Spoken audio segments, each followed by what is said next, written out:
VD. സതീശനെതിരെയുള്ള അഴിമതി ആരോപണം അടഞ്ഞ അധ്യായമെന്ന് മീഡിയ വണ്ണിനോട് പറഞ്ഞ് യു.ഡി.എഫ് പ്രവേശനത്തിനുള്ള അവസാന തടസ്സവും നീക്കി പി.വി. അൻവർ. നിലമ്പൂർ സീറ്റിൽ ആര്യാടൻ ഷൗക്കത്തിന്റെ അവകാശവാദവും തടസ്സമാകില്ലെന്നാണ് അൻവറിന്റെ നിലപാട്. മുന്നണി പ്രവേശനത്തിലെ കടമ്പകൾ പരിഹരിക്കാൻ പാണക്കാടെത്തി അൻവർ ലീഗ് നേതാക്കളെ കണ്ടു. ലീഗിന്റെ മനസ്സു വായിച്ച സതീശനും അൻവറിനോടുള്ള നിലപാട് മയപ്പെടുത്തി. അതൊന്നും ഇപ്പോൾ പറയേണ്ട സമയമല്ല. അതൊക്കെ പൊളിറ്റിക്സിൽ കഴിഞ്ഞു പോയതാണ്. Closed chapter is closed chapter. We are trying to open the new chapters. ഞാൻ അതിലാണ് എൻ്റെ ഫോക്കസ്. രാഷ്ട്രീയ പ്രവർത്തനത്തിൻ്റെ ഭാഗമായി ആരോപണങ്ങൾ ഉന്നയിക്കുകയും പ്രത്യാരോപണങ്ങൾ ഉന്നയിക്കുകയും ഒക്കെ രാഷ്ട്രീയത്തിൽ സ്വാഭാവികമാണ്. അദ്ദേഹത്തെ കൊണ്ട് ആരോപണം ഉന്നയിപ്പിച്ചത് മുഖ്യമന്ത്രി പിണറായി വിജയനാണ്. പാണക്കാട് സാദിഖ് അലി ശിഹാബ് തങ്ങളെ കണ്ടതിന് പിന്നാലെ പി.വി. അൻവർ പി.കെ. കുഞ്ഞാലിക്കുട്ടിയെയും സന്ദർശിച്ചു. വന്യമൃഗശല്യത്തിൽ അൻവർ ഉയർത്തുന്ന പ്രശ്നത്തിൽ ലീഗിന്റെ പിന്തുണയുണ്ടെന്നാണ് സാദിഖ് അലി തങ്ങളും കുഞ്ഞാലിക്കുട്ടിയും പറഞ്ഞത്. മുന്നണി പ്രവേശനം യു.ഡി.എഫ് ചർച്ച ചെയ്യുമെന്നാണ് ലീഗ് നേതാക്കളുടെ പ്രതികരണം. സന്ദർശനത്തിൽ അൻവറും പൂർണ്ണ തൃപ്തനാണ്.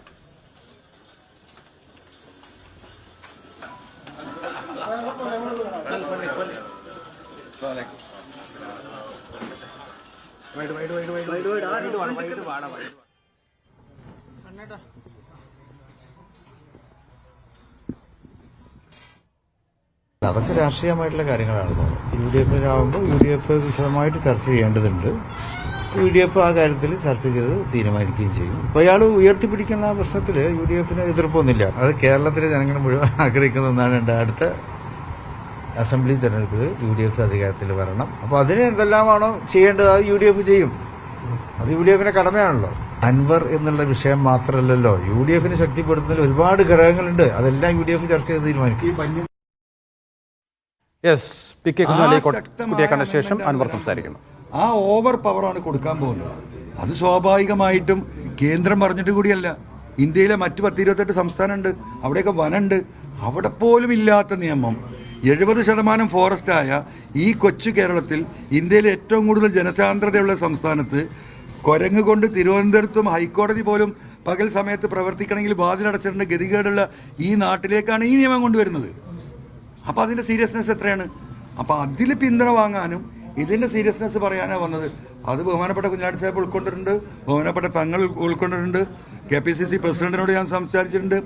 യു.ഡി.എഫ് കൺവീനറും പ്രതിപക്ഷ നേതാവുമായ വന നിയമത്തെക്കുറിച്ചാണ് ഇപ്പോൾ പി.വി. അൻവർ സംസാരിച്ചുകൊണ്ടിരിക്കുന്നത്. മുഹമ്മദ് അസ്ലമുണ്ട് പി.വി. അൻവറിന്റെ ഇന്നത്തെ നീക്കങ്ങളെക്കുറിച്ച് വിശദമായി സംസാരിക്കാൻ.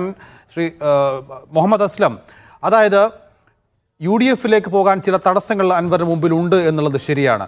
ആ തടസ്സങ്ങൾ ഒന്നൊന്നായി അൻവർ നീക്കിക്കൊണ്ടിരിക്കുകയാണ്.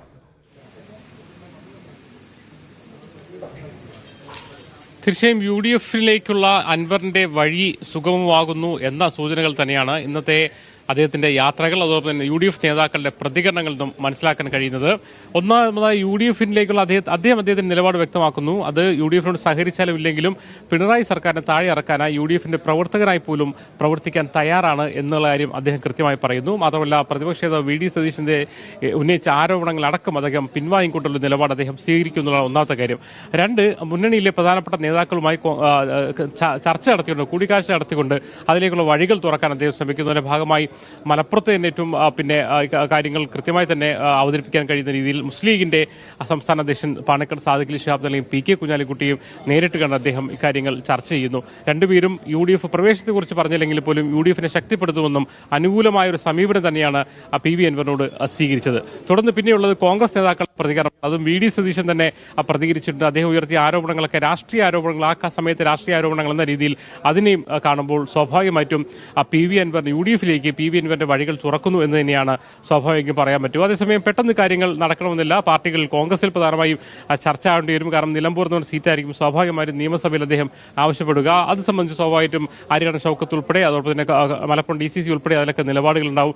അങ്ങനെ കോൺഗ്രസിൽ ഒരു സമവായം രൂപപ്പെടുത്തുക, ലീഗിലൊരു പിന്തുണ നേടിയെടുക്കുക, അങ്ങനെ യു.ഡി.എഫിൽ മറ്റ് ഘടകകക്ഷികൾ ഉൾപ്പെടെ ചർച്ച ചെയ്തുകൊണ്ട് യു.ഡി.എഫിലേക്ക് എത്തുക. എന്തായാലും അത് ഇനി വലിയ വൈകാതെ തന്നെ കാര്യങ്ങൾ വരും. പ്രത്യേകിച്ച് തദ്ദേശ തെരഞ്ഞെടുപ്പ് മുന്നോടിയായി തന്നെ അൻവർ യു.ഡി.എഫിന്റെ ഭാഗമാകുമെന്നുള്ള സൂചന സൂചനകൾ തന്നെയാണ് നൽകുന്നത്. സ്വാഭാവികമായിട്ടും ഈ വനം ഉൾപ്പെടെയുള്ള പ്രശ്നങ്ങൾ ഇതിനൊരു സഹായകരമായി മാറുകയും ചെയ്യും. അറസ്റ്റും അത് തുടർന്നുള്ള ജയിൽവാസവും പുറത്തിറക്കൊക്കെ തന്നെയും അൻവറിന് പുതിയൊരു വഴി തുറന്നിരിക്കുന്നു. ആ വഴിയിൽ മുന്നോട്ട് പോകുമ്പോൾ സ്വാഭാവികമായിട്ടും അതിന് വലിയ തടസ്സങ്ങൾ കാണുന്നില്ല എന്നതാണ് ഇന്ന് നമുക്ക് പറയാൻ കഴിയുന്നത്. വരും ദിവസങ്ങളിലെ ചർച്ചകൾ എന്തായാലും ഈ വിഷയത്തിൽ നിർണായകമായി തീരുകയും ചെയ്യും. നൗഫൽ. അസ്ലം, അതോടൊപ്പം തന്നെ ലീഗിന്റെ ഒരു മൂഡ് എന്താണ് ഇക്കാര്യത്തിൽ?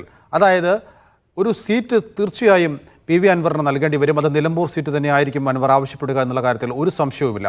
അങ്ങനെ ആകുമ്പോൾ കോൺഗ്രസിന് നേരത്തെ ഉണ്ടായിരുന്ന കോൺഗ്രസ് നേതാക്കൾക്ക് ഒരു സീറ്റ് മലപ്പുറം ജില്ലയിൽ നഷ്ടപ്പെടുകയാണ്. അങ്ങനെ ആകുമ്പോൾ ലീഗ് ചിലപ്പോൾ ചില സീറ്റുകളിൽ വിട്ടുവീഴ്ച നടത്തുകയോ ചില സീറ്റുകൾ വെച്ചുമാറുകയോ ഒക്കെ ചെയ്യേണ്ടി വരും. അങ്ങനെയൊക്കെ നോക്കുമ്പോൾ ഇതെല്ലാം കൂട്ടിയാലോചിക്കുമ്പോൾ ലീഗിന് ഈ മാറ്റം ഗുണമാണോ ചെയ്യുക, ദോഷമാണോ ചെയ്യുക? എന്താണ് ലീഗിന്റെ നിലപാട്? ലീഗിന്റെ ഏതെങ്കിലും നിയമസഭാ സീറ്റുകളിൽ കുറവ് വരുത്തിക്കൊണ്ടുള്ള ഒരു സമവായത്തിന് എന്തായാലും ലീഗ് മുന്നോട്ട് വയ്ക്കാൻ സാധ്യത കുറവാണ്. അതേസമയം മുന്നണി ചർച്ചകളാണ്. ഏതെങ്കിലും അർത്ഥത്തിൽ നേരത്തെ പറഞ്ഞതുപോലെ ലീഗിന് വേണ്ടി നടക്കുന്ന സീറ്റ് കൊടുക്കലല്ല എങ്കിൽ പോലും ലീഗ് ഇക്കാര്യത്തിൽ ഒരു വിട്ടുവീഴ്ചയ്ക്ക് തയ്യാറായാൽ ലീഗിൻ്റെ ഒരു പൊതുവായ ഒരു സാഹചര്യം വെച്ചുകൊണ്ട് നമുക്കതിനെക്കുറിച്ച് ഇപ്പോൾ പ്രവചിക്കാൻ കഴിയില്ല. അതേസമയം അത്തരം കാര്യങ്ങൾ പ്രധാനമായും ചർച്ചയ്ക്ക് വരുന്ന കാര്യത്തിൽ സംശയമില്ല. കാരണം നിലമ്പൂർ സീറ്റ് പോകുമ്പോൾ മലപ്പുറത്ത് സംബന്ധിച്ചുള്ള മുസ്ലിം ലീഗ് കോൺഗ്രസിന് മത്സരിക്കാൻ കഴിയുന്ന അല്ലെങ്കിൽ വിജയസാധ്യതയുള്ള ഒരു സീറ്റാണ് അത് നഷ്ടപ്പെടുന്നത്. അതുണ്ടാക്കുന്ന രാഷ്ട്രീയ ഗുണങ്ങൾ എന്തൊക്കെയായിരിക്കും, മറ്റ് സ്ഥലങ്ങളിൽ എങ്ങനെയൊക്കെ അത് പ്രതിഫലിക്കും, തദ്ദേശ പ്രതിഫലിക്കും, അതിൻ്റെയൊക്കെ അടിസ്ഥാനത്തിലായിരിക്കും തീരുമാനമെടുക്കുക. പക്ഷേ മുസ്ലിം ലീഗ് ഏതെങ്കിലും സീറ്റ് പെട്ടെന്ന് വിട്ടുകൊടുത്തുകൊണ്ടുള്ള ഒരു ഇതിനെ ണ്ടോ അല്ലെ അത്തരമൊരു കാര്യത്തിലേക്ക് പോകുമോ എന്ന് ഇപ്പോൾ പറയാൻ കഴിയില്ല. കാരണം മുസ്ലിം ലീഗിനെ സംബന്ധിച്ചോളം PV അൻവറിനെ കൊണ്ടുവരിക എന്ന് പറയുന്നത് ഒരു വലിയൊരു കാര്യമല്ല. പകരം PV അൻവറിന് മുന്നണിയിലേക്ക് എത്താൻ മുസ്ലിം ലീഗിന് പിന്തുണ വേണം എന്നുള്ളതാണ് ഈ ഒരു ഘട്ടം. അതുകൊണ്ട് തന്നെ സീറ്റ് വിട്ടുകൊണ്ടുള്ള ചർച്ചകളിലേക്കൊന്നും ഈ ഘട്ടത്തിൽ കടന്നിട്ടില്ല. അല്ലെങ്കിൽ അങ്ങനെ സീറ്റ് വിട്ടുവീഴ്ച എന്നൊരു ഘട്ടത്തിലേക്ക് മുസ്ലിം ലീഗ് പെട്ടെന്ന് കടക്കാൻ കഴിയില്ല എന്നാണ് നമുക്ക് മനസ്സിലാക്കാൻ കഴിയുന്നത്.